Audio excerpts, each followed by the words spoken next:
تعلن مصر وبكل وضوح وحزم رفضها القاطع لأي إجراءات أحادية تتخذ على نهر النيل التي تلبي الأهداف المعلنة لإثيوبيا كما تحفظ مصالح دولتي المستقبل.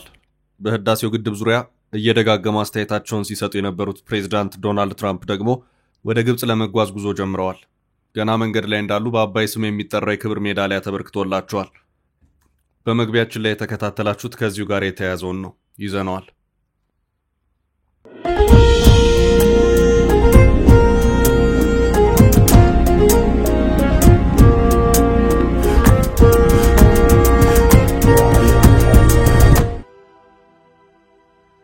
የተከበራችሁ የፈታ ቤተሰቦች በእያላችሁበት ሰላምታችን ይድረሳችሁ። ከፈታ ዴሊ ለተሰኙ የረፋድ መረጃውን እናንተ ልናደርስ ተገኝተናል። እንደተለመደው መረጃውን በቅድሚያ በማስተዋወቅ እንጀምር። የግብፁ ፕሬዝዳንት አብዱል ፈታህ አልሲሲ ለኢትዮጵያ ወታደራዊ ዛቻ ልከዋል። ቪዲዮ ተቀርጸው ጠበቅ ያለ መልእክትን ያስተላልፉት አልሲሲ ስለ ህዳሴው ግድብ ደጋግመው የሚናገሩትን ፕሬዝዳንት ዶናልድ ትራምፕን በግብጽ አቀባበል ለማድረግ እየተዘጋጁ ባለበት ያስተላልፉት መልእክት ሆኖም ታይቷል። ትራምፕ አልሲሲን የአባይ ሜዳሊያ ያሸልመዋል። ጥንቅራችን ሰፋ አድርጎ ከሚዳስሳቸው መረጃዎች መካከል አንዱ አድርገናል። ፕሬዝዳንት ዶናልድ ትራምፕ ወደ እስራኤል እያመሩ ነው። ከዚያም ወደ ግብጽ ጉዞ ያደርጋሉ። በእስራኤል ሐማስ ስምምነት ላይ የሚገኛሉ። አልሲሲ ትራምፕን አስቀድመው ሸልመዋል። ኦርደር ኦፍ ዘ ናይል የተሰኘ በአባይ ስም የተሰየመ ሽልማት ነው። በዚሁ ዙሪያ ጥንቅራችን የሚያደርሳችሁ መረጃ አለ። የጎረቤት ሶማሊያ ፌደራል መንግስት ራስ ገዝነቷን ባወጀችው ጁባላንድ ግዛት የመንግስት ለውጥ ለማድረግ መወሰኑ ከኢትዮጵያ ከፍተኛ ተቃውሞ ገጥሞታል። የኢትዮጵያ ደህንነትና ወታደራዊ ባለስልጣናት ድንበር አቋርጠው ከፍተኛ ማስጠንቀቂያ አሰምተዋል። ከኢትዮጵያ ጋር ድንበር በምትጋራው ግዛት የሚደረግ የመንግስት ለውጥን አዲስ አበባ እጄን አጣጥፌ አልመለከትም ማለቷ ተሰምቷል። ሙሉ መረጃውን ከጥንቅራችን ያገኙታል። የሶማሊያው ፕሬዝዳንት ሐሰን ሼክ መሐመድ በአንድ ወር ውስጥ ለሁለተኛ ጊዜ በአዲስ አበባ ጉብኝት አድርገዋል። ፕሬዝዳንቱ ባለፈው ጳጉሜ ወር በተካሄደው የህዳሴ ግድብ ምርቃት ላይ ከተገኙ በኋላ በትላንትናው ዕለት በአዲስ አበባ ከጠቅላይ ሚኒስትር አብይ አህመድ ጋር መክረዋል። መረጃውን ይዘነዋል።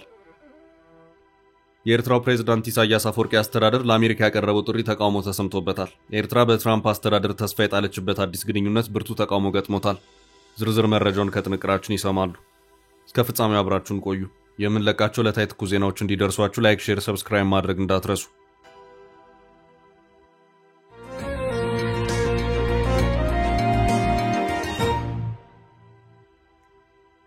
ትራምፕ የአባይን ሜዳሊያ ተሸለሙ። በሐማስና እስራኤል መካከል የተኩስ አቁም ስምምነት እንዲደረስ ያደረጉት ፕሬዝዳንት ዶናልድ ትራምፕ ወደ እስራኤል እያመሩ ነው። ቀጥሎም ወደ ግብጽ ያመራሉ። የግብፁ ፕሬዝዳንት አብዱል ፈታህ አልሲሲ ትራምፕ ግብጽ ከመድረሳቸው ቀደም ብሎ በሀገሪቱ ከፍ ያለን የተባለለትንና በአባይ ስም የሚጠራውን ሜዳሊያ የተሸለሙ መሆኑን አስታውቀዋል። አልሲሲ ትራምፕ የግብጽ ጉዟቸውን ከመጀመራቸው በፊት ቀደም ብሎ ኢትዮጵያ ላይ ወታደራዊ ዛቻን የሚያሰማ ቪዲዮ አስቀርጸው በሀገሪቱ መገናኛ ብዙሃን እንዲለቀቅ አድርገዋል። ትራምፕ ግብጽ ከመግባታቸው ቀደም ብሎ በአባይ ስም የተሰየመውን የግብጽ ትልቁን ሽልማት አልሲሲ ያበረከቱላቸው መሆኑን ቀድመው አሳውቀዋል። ይህ ሽልማት ኦርደር ኦፍ ዘ ናይል የተባለ ነው። ትራምፕ ግብጽ ሲገቡ የሚበረከትላቸው ይሆናል። የትራምፕ የእስራኤልና ግብጽ ጉዞ የሐማስ እስራኤል ስምምነት ጉዳይ ነው። ከዚያ ቀደም ብሎ በዚሁ ስምምነት መሰረት ሐማስ ከ2 ዓመት በፊት አግቷቸው የነበሩትን የእስራኤል ዜጎች መልቀቅ ጀምሯል። በእስራኤል የደስታ ፈንጠዝያ እየታየ ነው። ሐማስ 20 ታጋች እስራኤላውያን በእጁ ያሉ መሆኑን ያስታወቀ መሆኑ አይዘነጋም። እነዚሁ ታጋቾች የዛሬ 2 ዓመት ኦክቶበር 7 ቀን 2023 በሐማስ ታፍነው የተወሰዱ ናቸው። እስራኤል እነዚህኑ ታጋቾች ለማስለቀቅ ብዙ ጥረቶችን ብታደርግም ሳይሳካ ቀርቷል። ከቀናት በፊት በግብጽ ሻርም አል-ሼክ በእስራኤልና ሐማስ ተደራዳሪዎች መካከል በተደረሰው ስምምነት መሰረትም በአሁኑ ሰዓት ታጋቾቹ እየተለቀቁ ይገኛሉ። እስራኤልም ለቃቸዋለሁ በማለት ቃል የገባቸውን የፍልስጤም እስረኞች መልቀቅ ይጠበቅባታል። በዚሁ መሰረትም በመጨረሻ ፕሬዝዳንት ዶናልድ ትራምፕና የበርካታ ሀገራት መሪዎች ግብጽ በመገኘት ሐማስና እስራኤል የስምምነት ፊርማቸውን የሚያኖሩ ይሆናል። በዚሁ የፊርማ ስነ ስርዓት ላይ ከዶናልድ ትራምፕ በተጨማሪ የፈረንሳዩ ፕሬዝዳንት ኢማኑኤል ማክሮን፣ የእንግሊዙ ጠቅላይ ሚኒስትር ኬር ስታርመር፣ የጣሊያኗ ጠቅላይ ሚኒስትር ጆርጂያ ሜሎኒ፣ የፍልስጤሙ ፕሬዝዳንት ማህሙድ አባስ፣ የቱርክ ፕሬዝዳንት ረሲብ ጣይብ ኤርዶጋን፣ የጀርመኑ ቻንስለር ፍሬድሪክ ሜርዝ እና ሌሎች በርካታ መሪዎች የሚገኙ መሆኑን መረጃዎች ያመለክታሉ።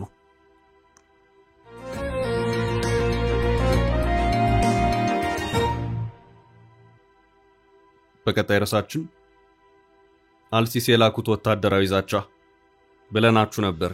አልሲሲ የግብፁ ፕሬዝዳንት አብዱል ፈታህ አልሲሲ ለኢትዮጵያ ድረስልኝ ያሉትን ወታደራዊ ዛቻ የታከለበትን ማስጠንቀቂያ በቪዲዮ አስቀርጸው ለቀዋል። በህዳሴው ግድብ ዙሪያ ደጋግመው አስተያየት ሲሰጡ የተሰሙት ፕሬዝዳንት ዶናልድ ትራምፕ በእስራኤል በኩል አድርገው ወደ ግብፅ ለማምራት በጉዞ ዝግጅት ላይ እንዳሉ የተለቀቀ የአልሲሲ ቪዲዮ ነው። ፕሬዝዳንቱ በካይሮ ከተካሄደው 8ኛው የውሃ ሳምንት ጋር በተያያዘ ያስተላለፉ መልእክት 90% የሚሆነውን ይዘት ኢትዮጵያን የሚመለከቱ ነው ታይቷል። ፕሬዝዳንቱ ከህዳሴው ግድብ ግንባታ ምረቃ በኋላ በኢትዮጵያ የግድብ ውሃ አለቃቀቅ የተስተካከለ አለመሆን ጋር በተያያዘ ሀገራቸው ግብፅ ችግር ውስጥ የከረመች መሆኑን አመልክተው ይህ ሊሆን የቻለውም ከግድቡ ማስተዳደር ጋር በተያያዘ ነው ሲሉም ተናግረዋል። በዚህም ፕሬዝዳንቱ ከማሳሰብ አልፎ ወደ ለየለት ወታደራዊ ዛቻም ጭምር በመግባት እጃችንን አጣጥፈን አንቀመጥም ሲሉም ተሰምተዋል። እኛ ችግሩን በዲፕሎማሲያዊ መንገድ ለመፍታት ብዙ ጥረናል፣ ረጅም ርቀትንም ተጉዘናል ያሉት አልሲሲ ሆኖም የኢትዮጵያ ግትርነት ግን ጥረቶቹ ፍሬ እንዳያፈሩ አድርገዋል ሲሉም ተናግረዋል። አልሲሲ በዚሁ መልእክታቸውም ግብፅ ዲፕሎማሲ ዘርፍ በዓለም አቀፍ ተቋማት በኩል በተለይም በተባበሩት መንግስታት ድርጅት ላይ መተማመኗ እንደ ድክመት ሊቆጠርባት አይገባም ሲሉ ተናግረዋል። አልሲሲም ሆኑ ከቀናት በፊት ስለ ግድቡ ውሃ አለቃቀቅ ክሳቸውን ሲያሰሙ የነበሩት የግብፅ ባለስልጣናት ኢትዮጵያ የታችኞቹን ተፋሰስ ሀገራት ሊጎዳ በሚችል መልኩ ከግድቡ ውሃ እየለቀቀች ነው በማለት በተለይ ደግሞ ሱዳን የዚህ ጎርፍ ጉዳት ሰለባ መሆኗን ሲገልጹም የነበረ መሆኑ የሚታወስ ነው። በሱዳን የውሃ ኤክስፐርቶች በኩል የተሰጠው ማብራሪያ የግብፅ ባለስልጣናት ከሚናገሩት ጋር አልገጥም ብሎ ታይቷል። የሱዳን የውሃ ባለሙያዎች የሱዳን የጎርፍ መጥለቅለቅ ከግድቡም በፊት የነበረ ነው፣ ከዚህ ውጭ ግን ጉዳዩ ከግድቡ ጋር የተያያዘ ሳይሆን ከዓለም የአየር ንብረት ለውጥ ጋር ቀጥተኛ ግንኙነት ያለው ነው ሲሉ ሙያዊ አስተያየቶቻቸውን የሰጡበት ሁኔታ አለ። ስለ ሱዳን ጎርፍ መጥለቅለቅ ድምጿን ከፍ አድርጋ የምትናገረውና በኢትዮጵያ ላይ ክሷን የምታሰማው ግን ግብፅ ሆናለች። የፕሬዝዳንት አብዱል ፈታህ የትላንቱ የዛቻ ቪዲዮን ቢሆን ያመለከተው ይህንኑ ነው። አልሲሲ በዚሁ የወንጀላ ክሳቸውም ኢትዮጵያ ግድቡ ተገቢ ባልሆነ ሁኔታ እያስተዳደረችው በመሆኑ ባልተመጣጠነ የውሃ ፍሰት ምክንያት ባለፉት ቀናት በሁለቱ የታችኛው ተፋሰስ ሀገራት ውስጥ ጉዳት ደርሷል ብለዋል። የታችኞቹ ተፋሰስ ሀገራት የሚሉት ከወንዙ አንጻር ከኢትዮጵያ ግርጌ የሚገኙትን ሀገራቸውን ግብፅንና ሱዳንን ነው። ግብፅ ከግድቡ ጋር በተያያዘ ከኢትዮጵያ ጋር ወደ ድርድር ከገባችበት ወቅት ጀምሮ አንድ ነጥብ ላይ አተኩራ ዛሬም ድረስ በዚሁ አቋሟ እንደቀጠለች ትገኛለች። ይህም ነጥብ በግድቡ የውሃ አለቃቀቅ ዙሪያ ኢትዮጵያ ብቻ ሳትሆን ግብፅና ሱዳንም ታክለውበት የጋራ አስተዳደር ይኑር፣ ለዚህ ደግሞ ኢትዮጵያ አሳሪ ወይም ባይንዲንግ ስምምነትን መፈረም አለባት የሚለው ነው ይታያል። በአንድ ሉዓላዊ ሀገር የተገነባን ግድብ አንድ ሌላ ሀገር እኔም ጭምር በጋራ ላስተዳድር የሚለው አቋምና አካሄድ ሲታይ የግብፅ በዓለማችን የመጀመሪያ ሆኖ ይታያል። አልሲሲ ይኸው ችግር የተፈጠረው እኛ ባቀረብነው ሀሳብ መሰረት ግድቡን በጋራ ባለማስተዳደራችን ነው በማለት ብለናችሁ ነበር አይነት ይዘት ያለውን መልእክት በዚሁ የቪዲዮ መልእክታቸው ላይ አካተው ታይተዋል። አልሲሲ በዚሁ ንግግራቸውም ከግድቡ ምርቃት ከጥቂት ቀናት በኋላ የተከሰተው ጎርፍ በግድቡ የሥራ ሂደት ላይ ሕጋዊ አሳሪ ስምምነት እንዲደረስ ያቀረብነውን ጥያቄ ትክክል መሆኑን የሚያሳይ ማስረጃ ነው ሲሉም ተናግረዋል። በአባይ ወንዝ ላይ የሚኖርን የተናጠል እርምጃ እንቀበለው፣ ወንዙ የሁሉም የተፋሰሱ መንግስታት የጋራ ንብረት በመሆኑ ማንም ሀገር በብቸኝነት ሊቆጣጠረው የማይችል የጋራ ሀብት መሆኑ መታወቅ አለበት። ይህም በመሆኑ ግብፅ ጥቅሟን ለማስከበር አስፈላጊ ያለችውን እርምጃ እንደምትወስድ መታወቅ አለበት ሲሉም ተናግረዋል። ሀገራቸው ግብፅ ከአባይ ወንዝ ጠብታ ውሃ ሊነካ አይገባውም፣ የአባይ ጠብታ ውሃና ጠብታ ደማችን እኩል ነው በማለት በወንዙ ላይ ብቸኛ ታሪካዊ መብት አለኝ የምትለዋን ሀገራቸውን ግብፅን ለቀቅ አድርገው ከቅኝ ግዛት ውል ውጪ በአዲስ መልኩ ፍትሐዊ የውሃ ክፍፍል ማድረግ አለብን የምትለዋን ኢትዮጵያን ወንዙን በብቸኝነት የመቆጣጠር ፍላጎት ያላት ሀገር አድርገው የከሰሱበት ሁኔታ ታይቷል። ከጎርፍ መጥለቅለቅ ጋር በተያያዘ ግብፅ ከዚህ ቀደም ኢትዮጵያ ላይ ያሰማችውን ክስ በተመለከተ የኢትዮጵያ ዋና ኢነርጂ ሚኒስቴር በሐሰት የተሞላና ተንኮል አዘል ውንጀላ በማለት ውድቅ ያደረገው መሆኑ አይዘነጋም። እስካሁን ባለው ሁኔታ ለአዲሱ የአልሲሲ ዛቻና ክስ በኢትዮጵያ መንግስት በኩል የተሰጠ ምላሽ የለም። አልሲሲን ክስ ያሰሙት በህዳሴው ግድብ ዙሪያ እየደጋገሙ አስተያየታቸውን የሚሰጡት ፕሬዝዳንት ዶናልድ ትራምፕ በእስራኤል በኩል አድርገው ወደ ግብፅ ለማምራት ጉዞ ከመጀመራቸው ከሰዓታት በፊት ነው። تعلن مصر وبكل وضوح وحزم رفضها القاطع لأي إجراءات أحادية تتخذ على نهر النيل التي تلبي الأهداف المعلنة لإثيوبيا كما تحفظ مصالح دولتي المصر.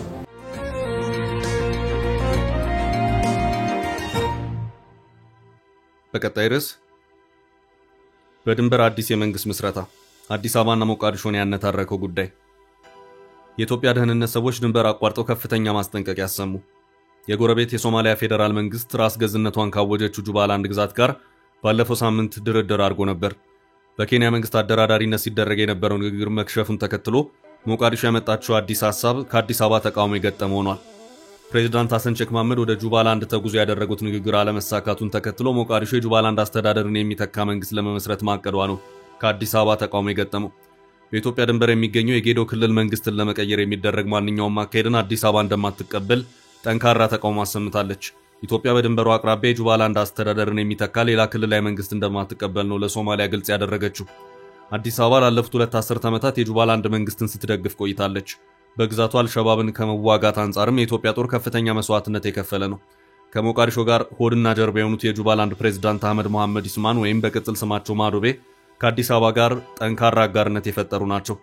የኢትዮጵያ መከላከያና ደህንነት ከፍተኛ ባለስልጣናት ባሳለፍነው ሳምንት ድንበር አቋርጠው በጌዶ ክልል ዶሎ ከተማ ላይ የተገኙ ሲሆን ለአካባቢው የጎሳ መሪዎችና የክልል አመራሮች ግልጽ የሆነ ማስጠንቀቂያ ሰጥተዋል። የኢትዮጵያ የወታደራዊና ደህንነት አመራሮች በድንበሯ ከተማ ከአካባቢው ባለስልጣናት ጋር ባደረጉት ስብሰባ የጁባላንድ ግዛት አስተዳደርን መቀየርም ሆነ በሌላ መተካት በኢትዮጵያ በኩል እንደ ብሔራዊ ስጋት እንደሚታይ መግለጻቸውን ጋርዌ የተሰኘው ሚዲያ ዘግቧል። አዲስ አበባ የሶማሊያ መንግስት በግዛቱ የመንግስት ለውጥ ሲያደርግ እጇን አጣምራ በዝምታ እንደማትመለከት ማስጠንቀቋም ተነግሯል። ከሰሞኑ ፕሬዝዳንት ሐሰን ሼክ መሐመድና የግዛቱ አስተዳዳሪ ማዶቤ ኪስማዮ ላይ ተገናኝተው የመከሩ ቢሆንም ንግግሩ ያለ ስምምነት ተጠናቋል። ማዶቤ በቀጣይ ሶማሊያ ምርጫ ባለመቀበል ባለፈው ዓመት ክልላዊ ምርጫ አካሄደው ነበር። ከሞቃዲሾ በተቃርኖ የቆሙት ፕሬዝዳንት በሞቃዲሾ የእስር ትዕዛዝ የወጣባቸው ሲሆን ባለፈው ዓመት የሶማሊያ ፌዴራል ኃይልና የክልሉ የጸጥታ ኃይሎች ከ2 ጊዜ በላይ ተጋጭተዋል።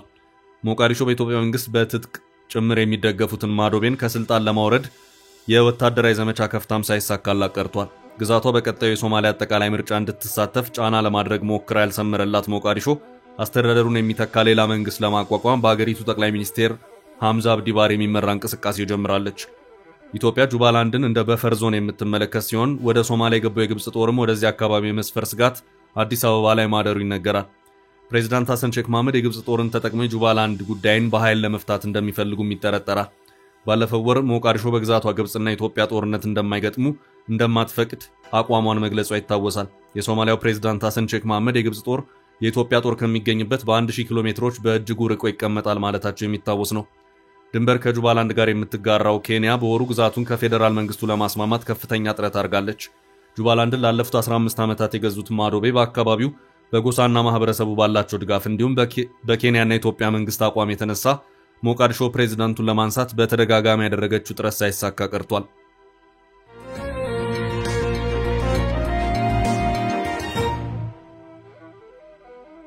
በቀጣይ ርዕስ በ4 ኪሎ ያልተጠበቁት እንግዳ። የሶማሊያው ፕሬዝዳንት ሐሰን ሼክ መሐመድ በአንድ ወር ውስጥ ለሁለተኛ ጊዜ በአዲስ አበባ ጉብኝት አድርገዋል። ፕሬዝዳንቱ ባለፈው ጳጉሜ በተካሄደው የህዳሴው ግድብ ምርቃት ላይ ከተገኙ በኋላ በትላንትናው ዕለት በአዲስ አበባ ከጠቅላይ ሚኒስትር አብይ አህመድ ጋር መክረዋል። የፕሬዝዳንቱ ጽህፈት ቤት የሆነው ቪላ ሶማሊያ ባወጣው መግለጫ ፕሬዝዳንት ሐሰን ሼክ መሐመድ ለሥራ ጉብኝት ትላንት ወደ አዲስ አበባ መግባታቸውን ገልጾ በቦሌ ዓለም አቀፍ አየር ማረፊያ ደማቅ አቀባበል እንደተደረገላቸው አስታውቋል። መግለጫው ሁለቱ መሪዎች በብሔራዊ ቤተ መንግስት የሁለትዮሽ ግንኙነታቸውን በማጠናከር የሁለቱን ሀገራት ሉዓላዊነትና የግዛት አንድነት ባከበረ መልኩ በመልካም ጉርብትና በመከባበርና እድገት ላይ የልማት ትብብር ለማድረግ መክረዋል ብለዋል። ጠቅላይ ሚኒስትር አብይ አህመድ በበኩላቸው በቤተ መንግስት ሁለቱ መሪዎች በዝግ ያደረጉትን ውይይት በሁለትዮሽና ቀጠናዊ ጉዳዮች ላይ ምክክር አድርገናል ከማለት ውጭ ያስተላለፉት ዝርዝር መረጃ የለም። ከሶማሊያ የተሰራጩ መረጃዎች የዛሬው ጉብኝት በሁለት አጀንዳዎች ላይ ያተኮረ እንደሚሆን ግምታቸውን አስቀምጠዋል። አንደኛው በሶማሊያ ፌዴራል መንግስትና በጁባላንድ አስተዳደር መካከል ባለፈው ሳምንት የተካሄደውን ድርድር የተመለከተ ሊሆን እንደሚችል ዘገባዎቹ ጠቅሰዋል። በድርድሩ ላይ ለመሳተፍ የሶማሊያው ፕሬዝዳንት የጁባላንድ ዋና ከተማ ኪስማዮ አቅንተው የነበረ ቢሆንም በሌላ ጊዜ ለመገናኘት ቀጠሮ በመያዝ ያለ ስምምነት መለያየታቸው ይታወሳል። ይህ ድርድር እንዲደረግ የሽምግልና ሚና የተጫወቱት ኢትዮጵያና ኬንያ መሆናቸው ይታወቃል። ጠቅላይ ሚኒስትር አብይ አህመድ በትላንትናው ዕለት ከፕሬዝዳንቱ ጋር የነበራቸውን ውይይት በዝርዝር ባይገልጹም ባጋሯቸው በርካታ ፎቶዎች ፕሬዝዳንቱ የሳይንስ ሙዚየምን ሲጎበኙ ታይቷል። ሁለቱ መሪዎች አንድ ወር ባልሞላ ጊዜው ሲገናኙ ይህ ለሁለተኛ ጊዜ ነው። ፕሬዝዳንት ሐሰን ሼክ መሐመድ በአፍሪካ ካሪቢያን ትብብር ላይ ለመገኘት ባለፈው ጳጉሜ ወር ወደ አዲስ አበባ ከመጡ በኋላ በታላቁ የኢትዮጵያ ህዳሴ ግድብ ምርቃት ላይ ተገኝተዋል። ኢትዮጵያና ሶማሊያ በተለይ ኢትዮጵያ ከሶማሌላንድ የባህር በር ለማግኘት ስምምነት መድረሷን ተከትሎ የዲፕሎማሲ መካረር ውስጥ ገብተው ነበር። ይህንኑ ተከትሎ የቱርኩ ፕሬዝዳንት ጣይብ ኤርዶጋን አንካራ ውስጥ ካሸማገሉ በኋላ የሁለቱ ሀገራት ዲፕሎማሲያዊ ግንኙነት መታደስ ጀምሯል። የፕሬዝዳንት ሐሰን ሼክ መሐመድ ባለፈው የመስከረም ወር መጀመሪያ በታላቁ የህዳሴ ግድብ ምርቃት ላይ መገኘታቸው ግብጽን ማሳዘኑ መዘገቡ ይታወሳል። ፕሬዝዳንት ሐሰን ሼክ ባለፈው ሳምንት አጋማሽ ንብረትነቱ የሳውዲ አረቢያ በሆነውና በአረቡ ዓለም ተደማጭነት ካለው አልአረቢያ እንግሊዘኛ ጋር በነበራቸው ቆይታ ለህዳሴው ሲከራከሩ ተስተውለዋል። ግድቡ የኃይል ማመንጫ እንጂ ግብርና አይደለም ሲሉ የግብጽን ውሃ ይጎልብኛል ክስ አጣጥለዋል። ግድቡ ኢትዮጵያ ለመልማት አስባ የገነባችው ፕሮጀክት መሆኑን አንስተው በቀጠናው ሀገራት ዘንድ እንደ ስጋት ሊታይ አይገባም ሲሉ ነበር የተናገሩት። የሶማሊያው ፕሬዝዳንት ሐሰን ሼክ መሐመድ የህዳሴ ግድብን በተመለከተ መከራከሪያ ከማቅረባቸውን በተጨማሪ ከቀይ ባህር ጋር በተገናኘ ባስተላለፉት መልእክታቸው ኢትዮጵያ የባህር በር የሌላት ሀገር ብትሆንም ቀይ ባህርን ለመጠቀም ህጋዊ መንገዶች አሏት ሲሉም ተደምጠዋል።